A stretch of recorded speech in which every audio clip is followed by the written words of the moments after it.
There is a peculiar kind of suffering in being the one everyone likes. At first glance, it appears noble. The generous smile, the open arms, the soft voice that says yes even when the heart screams no. The world praises such people. They're nice. They keep the peace. They make no demands, stir no conflict. Like well-behaved shadows, they move through life smoothing over the jagged edges left by others. But beneath the surface of this socially approved persona, something begins to decay. Carl Jung called this mask the persona, the social self, carefully constructed to meet expectations. The persona, he wrote, is that which in reality one is not, but which oneself as well as others think one is. It is the face you put on for the world. But over time, if you identify too much with the mask, you forget there's anything else behind it. And when the mask becomes the master, it doesn't just hide your truth, it erases it. In this chapter, we begin with the roots. Where does the need to be nice begin? Why do some of us give and give until there's nothing left? The birthplace of niceness. No child is born simply nice. Children are honest, painfully so. They cry when they want something, scream when they don't, and throw tantrums in the middle of grocery stores without a shred of shame. Niceness in its social form is learned. It is survival. Somewhere along the path from cradle to adulthood, many of us learned that love was conditional. That approval came when we pleased, performed, obeyed. That our worth was directly tied to how easy we made others' lives. A quiet voice began whispering, "If you say no, they'll leave. If you're angry, they'll stop loving you. If you're too much, you'll be alone." So we chose safety. We smiled. We adapted. We dimmed. For some, this pattern is rooted in trauma. For others, it's more subtle. A parent with fragile emotions, a school system that rewarded silence, a culture that punished rebellion. But in every case, the message was clear: be agreeable, be helpful, be good, or be nothing. The cost of niceness. Niceness, in its toxic form, is not the same as kindness. Kindness is a virtue. It flows from authenticity and strength. But niceness is a strategy. It is what we do when we fear rejection more than we desire truth. And while it can win temporary approval, it comes at a quiet but devastating cost. The nice person rarely asks, "What do I want?" They ask, "What would make you happy?" They don't say, "I'm uncomfortable with this." They say, "It's fine. Don't worry about me."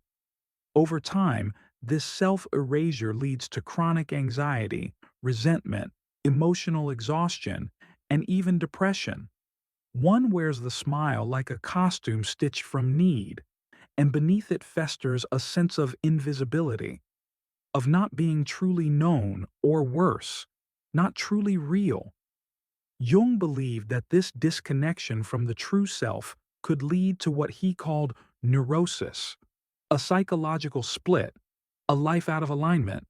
He warned, the greatest burden a child must bear is the unlived life of the parents. But the same can be said of the self we abandon to keep others comfortable.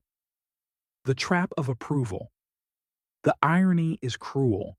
The more nice you are, the less you're seen. You become a reflection of others' needs, not a person, but a utility. Friends come to you when they want something. Partners may love the ease you provide, not the person you are. You start to feel used, but say nothing, because to confront is to risk rejection, and the whole architecture of niceness is built to avoid that at all costs. You may even begin to resent those who love you, not because they are cruel, but because they never had to meet the real you. They never even knew there was a real you to meet. The call beneath the surface. But something stirs, doesn't it? Beneath the exhaustion, beneath the smile that no longer feels real, there's a whisper, I want to stop pretending. That whisper is the self, the whole integrated personality that Jung said we are all trying to become. And it doesn't care about being liked.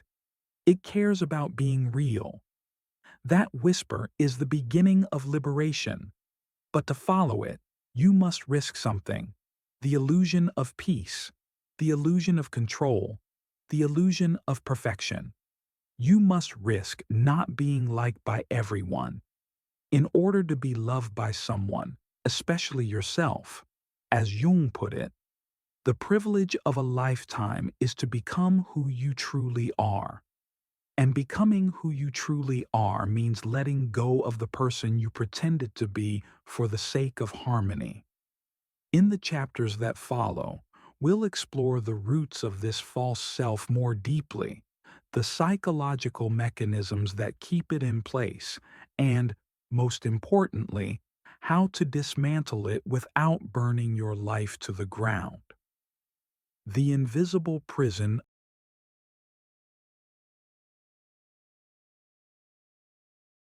They are the good employees, the easy friends, the self-sacrificing partners. They rarely demand. They rarely object. But they are also the most likely to burn out, to feel invisible, to wake up one morning with a quiet but urgent question echoing through their bones. Where did I go? Because people-pleasing isn't just a behavior. It's a self-defense mechanism, a subtle, socially sanctioned form of self-abandonment. What is people-pleasing, really? At its core, people-pleasing is not about kindness. It's about control through compliance. It is a desperate attempt to avoid conflict, criticism, or rejection by shaping yourself into whatever others want you to be. It's saying yes when you mean no. It's smiling when you feel rage. It's apologizing when you did nothing wrong. It's choosing to be liked over being known. Carl Jung would call this a distortion of the persona, the moment when the social mask becomes your prison. The persona, he wrote, is a compromise between the individual and society as to what a man should appear to be. When this compromise becomes total, you're no longer in a relationship with others. You are performing. The survival logic behind pleasing. But this performance is not without reason. For many, it was learned in childhood, a silent adaptation to environments where being real was not safe. Imagine the child of a volatile parent. One wrong word could ignite anger. One expression of need might lead to shame. The child learns quickly. If I make myself small and agreeable, I'll be safer. That child grows into an adult who still avoids confrontation, still fears being too much, still believes that love must be earned by disappearing. And so, even as adults, people pleasers still use niceness like armor. But armor, no matter how polished, is heavy to carry. And eventually, it rusts. And the psychological toll.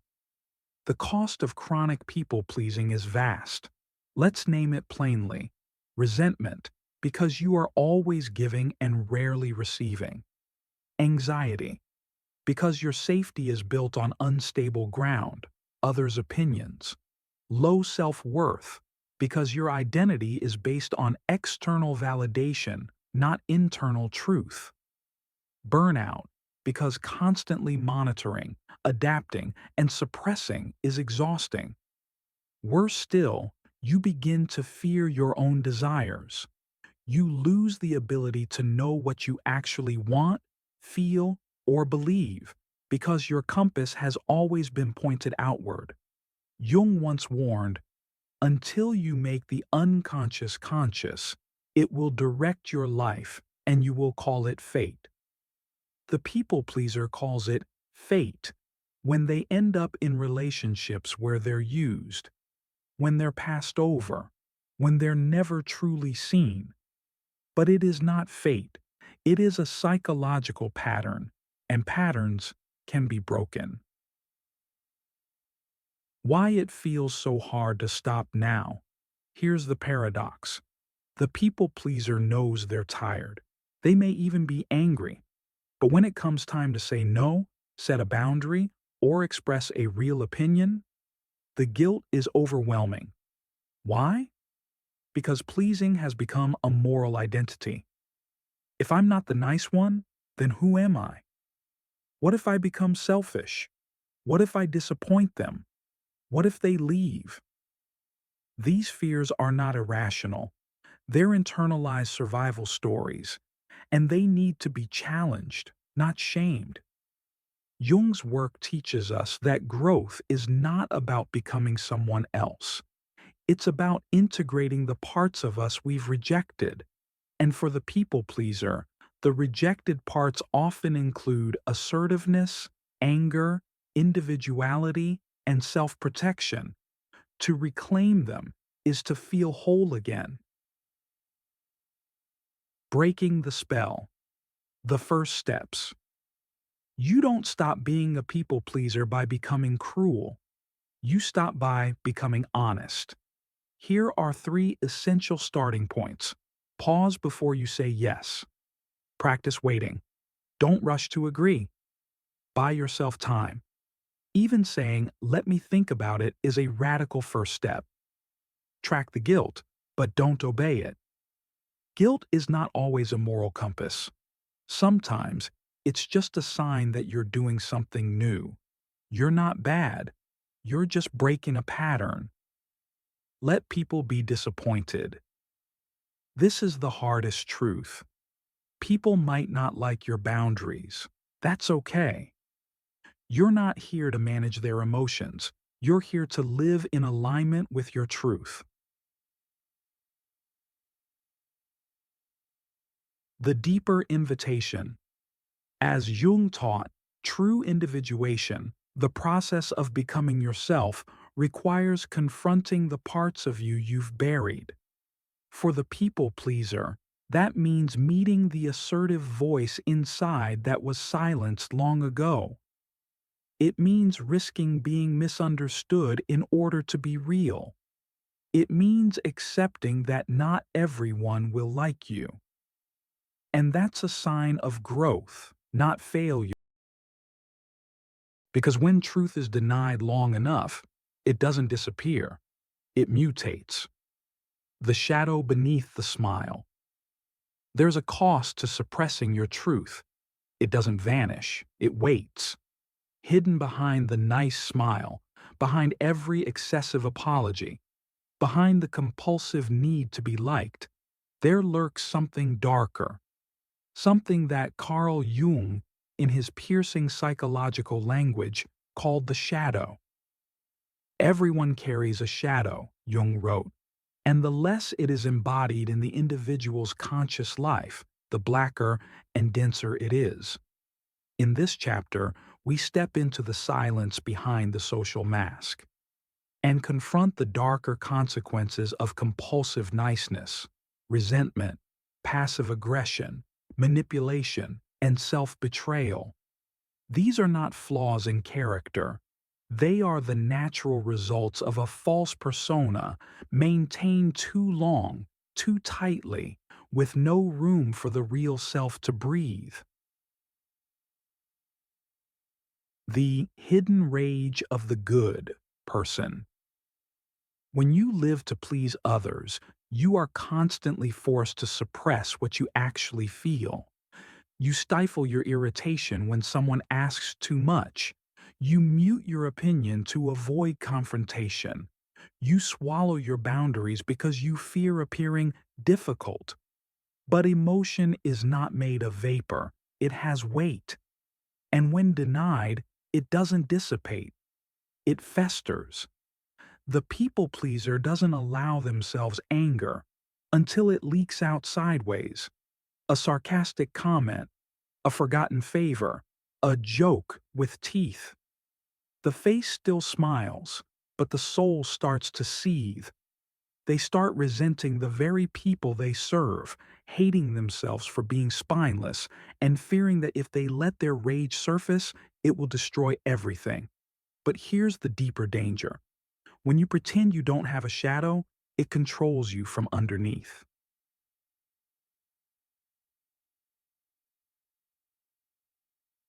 Passive niceness as hidden control.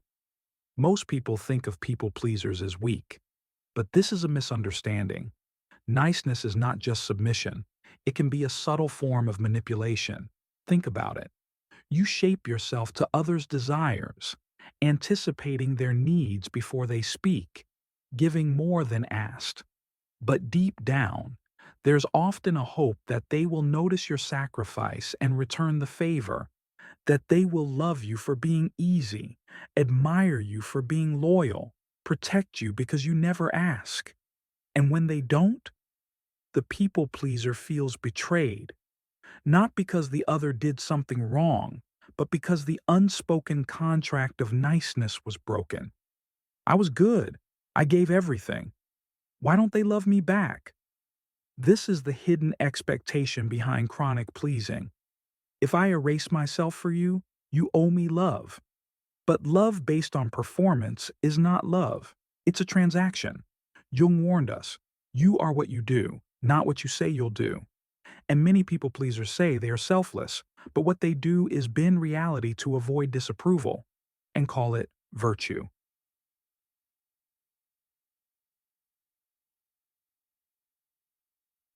When niceness becomes narcissistic, here lies a controversial truth. Behind the performance of niceness can live a fragile ego, obsessed with being seen as good, righteous, agreeable. It's not humility, it's image protection. People pleasers may reject criticism with quiet devastation, crave praise, and collapse when others are upset with them. Their identity is constructed on external reflection. They are only good if others say they are. Jung called this the inflation of the persona, when the mask is mistaken for the self, and when that persona cracks. When someone is angry with you, or calls you selfish, or doesn't admire your giving, it feels like an identity death. This is the tyranny of the false self. It lives only in mirrors and dies in shadow. How the shadow sabotages relationships. When niceness is performed instead of felt, relationships become imbalanced. Here's how the shadow plays out. The people pleaser is secretly angry, but pretends to be fine. Their partner senses something is off, but is gaslit by smiles and empty reassurances. The people pleaser needs to be needed, so they give more than they should. Over time, they become resentful, expecting others to instinctively reciprocate what they never clearly asked for. The people pleaser fears being abandoned, so they suppress all conflict. Eventually, their needs explode in unpredictable, hurtful ways, shocking those who thought everything was fine. And all of this happens while maintaining the mask of niceness. This isn't connection, this is a performance. And deep down, both sides know it's not real. Owning the shadow, a path to wholeness. Carl Jung believed the shadow was not something to banish, but something to integrate. That is, to bring into consciousness the very emotions, traits, and impulses we were taught to hide. This doesn't mean acting out your rage or throwing kindness away. It means acknowledging the parts of you that are tired of performing, angry at being ignored, hungry for truth, even if it means losing approval, strong enough to say, "This is who I am," even if you walk away. Integration is the alchemy of the psyche. It is how we take the lead of false identity and transmute it into the gold of authenticity. Jung called this individuation, the process of becoming whole. He wrote, "One does not become enlightened by imagining figures of light, but by making the darkness conscious. To escape the destruction of being too nice, you must go through your shadow, not around it." The courage to be real. There is a quiet revolution in saying, "No, I don't agree. Yes, I'm angry. I love you, but I need space. I'm not okay with this." These sentences terrify the people pleaser because they threaten to disrupt harmony, but in truth, they create real intimacy, not the false piece of performance, but the messy, honest, sacred connection that only comes when two people are willing to show up unmasked. The stories that keep you small. The most powerful prisons aren't built with stone or steel. They are built with stories, and the stories we tell ourselves about who we must be to be loved, who we can't be if we want to belong, are often inherited, unconscious, and deeply resistant to change. This chapter is about those stories, the inner narratives that anchor people-pleasing in place. Because if we are to dismantle this pattern, we must learn to speak to the beliefs that birthed it. Carl Jung wrote, "We are not what happened to us. We are what we choose to become. But to become something new, we must first recognize what we've been taught to be." The inheritance of niceness. Where did the compulsion to be nice begin? It often starts in childhood, but not always through overt trauma. It can come through subtler messages. Don't talk back. Be a good girl. Don't make a scene. Why are you so sensitive? You should be grateful. These phrases seem benign, even polite, but they send a clear message. Your authenticity is dangerous. Your anger, your sadness, your boundaries, these are unacceptable. So you learn to smile, to serve, to swallow your words like bitter pills and call it maturity. This becomes your operating system, not a choice, but a script. One that says, if I'm nice, they'll stay. If I'm quiet, I'll be safe. If I'm agreeable, I'll be loved. But these aren't truths. They are emotional superstitions, written by fear. And the belief that love must be earned. One of the deepest, most damaging beliefs in the people pleaser's story is this: love is conditional. I must earn it by pleasing, helping, disappearing. This belief turns life into a stage where every gesture becomes a performance and every relationship becomes a transaction. The problem? When love must be earned, you're never allowed to rest. You're always performing, always calculating, always scanning others for signs of approval or rejection. You don't ask, "Do I feel loved?" You ask, "Did I do enough to deserve it today?" And in this equation, there is no space for messiness, disagreement, or true individuality, only suffocating perfectionism. Jung would call this a neurosis of adaptation. When the ego has twisted itself into a shape so contorted for others that it has lost contact with the self, you begin to feel like a stranger to yourself. Functional, perhaps, but not alive. The myth of the good person. Another false story, that being good means never upsetting anyone. This belief keeps you trapped in chronic over-explaining, compulsive apologizing, and avoidance of boundaries. It makes you terrified of making others uncomfortable, even if you're drowning.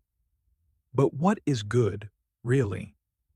Is it kind to let resentment build up until it bursts in cruelty? Is it noble to agree to things you'll secretly sabotage? Is it loving to say yes with your mouth when your heart is screaming no?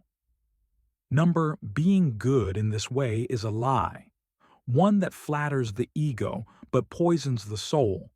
Real goodness, Jung might say, is not the absence of conflict, it is the presence of consciousness, the courage to know oneself, to own one's light and shadow, and to act from integrity, not fear. Confronting the inner critic. If you try to stop people pleasing, you'll hear it. That voice inside. You're being selfish. You're disappointing them. You're going to lose everyone. Who do you think you are? This voice is not you. It is the internalized critic, often a composite of authority figures, cultural expectations, and old emotional wounds. It sounds like wisdom. It sounds like caution, but it's really just fear dressed as morality.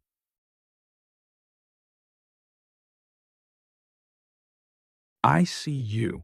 I know you're trying to keep me safe, but I am no longer a child. I don't have to shrink to survive. This is reparenting the self, the act of becoming the stable, loving, and courageous guide your inner world needs, not a tyrant, not a flatterer, but a grounded truth teller. Rewriting the script. Let's begin rewriting. Here are some core beliefs to unlearn and their replacements. Old belief. New belief. I must be liked to be safe. I can handle being disliked. If I say no, I'll lose them. If I lose someone because of my truth, they were never really mine. Conflict is dangerous. Honest conflict can deepen real connection. My worth depends on others. My worth is inherent, not up for debate. I have to be the strong one. It's okay to ask for help. Becoming whole, the courage to be unpleasant. There comes a moment in every life where you stand at a crossroads. On one path lies comfort, the familiar performance of being nice, agreeable, endlessly likable. On the other, truth, sharp, uncertain, but your own. This final chapter is not just theory, it is a map. For those ready to stop living for others' approval and start living from their own center, it's about how to become whole again, how to set boundaries, say no, disappoint people, and still sleep at night. As Carl Jung said, the most terrifying thing is to accept oneself completely. Terrifying, yes, but also the most liberating thing you will ever do. Build your inner permission. People pleasers don't lack strength. They lack permission to take up space, to say no, to let others feel discomfort without rushing in to fix it. So the first step is this: give yourself permission to be disliked. It may feel like death at first. Every nerve will scream, "You're being mean, you're pushing them away." But breathe. The truth is, if your love depends on self-erasure, it was never safe to begin with. Say aloud, I am allowed to disappoint people. I am allowed to say no without explaining myself. I am allowed to choose me. Write it, post it, say it every day until your nervous system believes it. Practice micro boundaries. You don't have to start with dramatic declarations or severing ties. Begin with small, consistent acts of truth. Don't answer a message immediately. Say, I'll think about it, instead of, yes. Express a real opinion, even if it goes against the group. Ask for something you need, a break, space, help. These are micro boundaries, small moments of reclaiming your center.